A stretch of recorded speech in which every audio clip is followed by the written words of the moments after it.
عليكم ورحمة الله وبركاته. كيفكم يا حلوين؟ شو أخباركم؟ طمنوني عنكم، إن شاء الله تكونوا بخير. حبايب قلبي، هون عندنا أكلة كتير لذيذة طبعا عن طلب البنات. قالوا بدنا نجربها يا ماما، قلنا لهم تفضلوا على المطبخ، أهلا وسهلا فيكم، جربوا وإن شاء الله هالتجربة بتطلع طيبة ولذيذة، وما شاء الله طلعت طيبة جدا. بس هون حبايب قلبي، قبل ما نبدأ خلينا نصلي على النبي ونشكر حبايب قلبي الجدد. أهلا وسهلا فيكم وأهلا وسهلا في كل مشترك منضم لقناتي. تسلموا، الله يخلي لي إياكم. واللهم صل وسلم وبارك على سيدنا محمد وعلى آله وأصحابه أجمعين.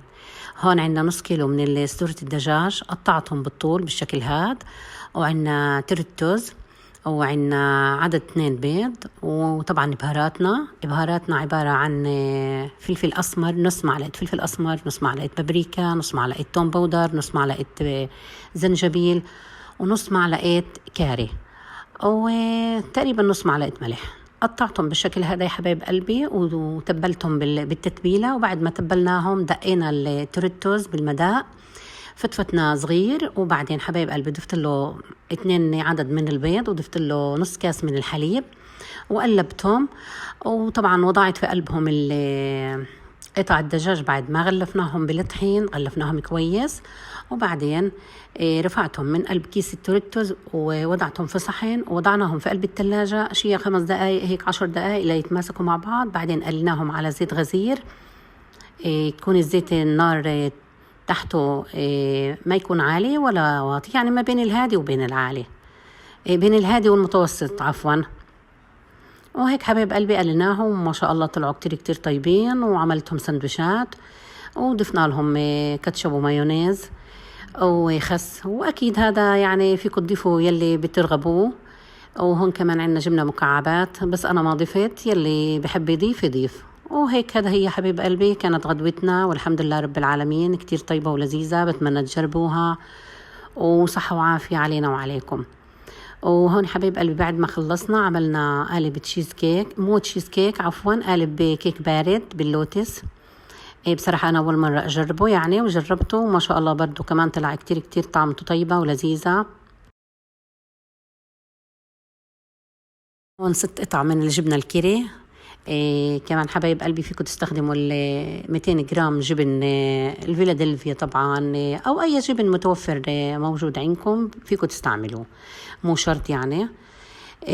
ضفت لهم 2 معلقة من كريمة اللوتس وقلبتهم. بعدين ضفت لهم نص كاس من الدريم ويب، الكريمة البودر، ونص كاس حليب مسقع جدا جدا يا بنات، يكون ساقع بالثلاجة علشان الكريمة تعلى. وهيك حبايب قلبي، وعندها بس تعلى الكريمة بنضيف لها 170 جرام من القشطة البوك، أو أي قشطة متوفرة عندكم. وهيك هذا هي حبايب قلبي خلصت وعليت ما شاء الله. هلا بنتركها على جنب، وبنبدا في الخطوه الثانيه بنجهز يا بنات الوعاء، يعني الصينيه اللي بدنا نعمل فيها. انا هون استعملت القالب بحجم صغير، فيكم يعني تكبروا تستعملوا قالب اكبر، فيكم تعملوا طبقات اكتر اقل حسب ما بتكون حبايب قلب. هلا هون بدنا نحضر لتغميسه البسكويت.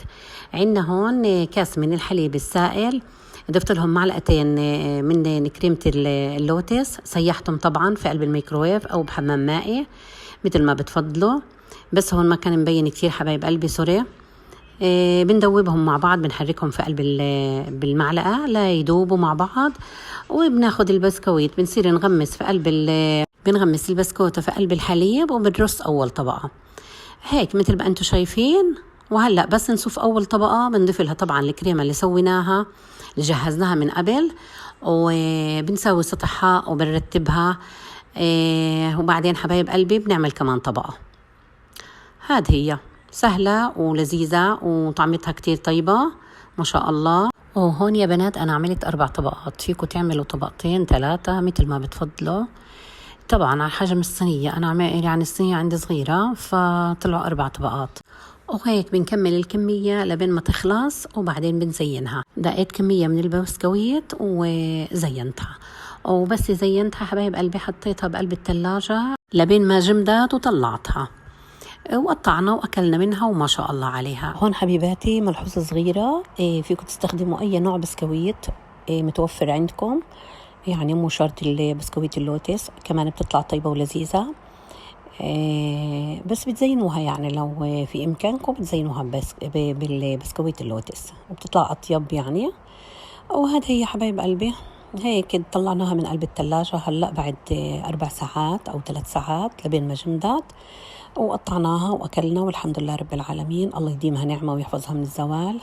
وهون حبايب قلبي بنتي قالت لي أنا بدي أقطعها، وقلنا لها تفضلي قطعيها، وقطعتها وطلعت كتير كتير طعمتها طيبة ما شاء الله عليها. وهيك يا حبايب قلبي وصلنا لنهاية الفيديو. هلأ بودعكم بقولكم باي باي ومع السلامة، بشوفكم إن شاء الله فيديو جديد. ولا تنسوني حبايب قلبي من لايكاتكم ودعمكم وتعليقاتكم الحلوة. الله يسعدكم ويخليكم.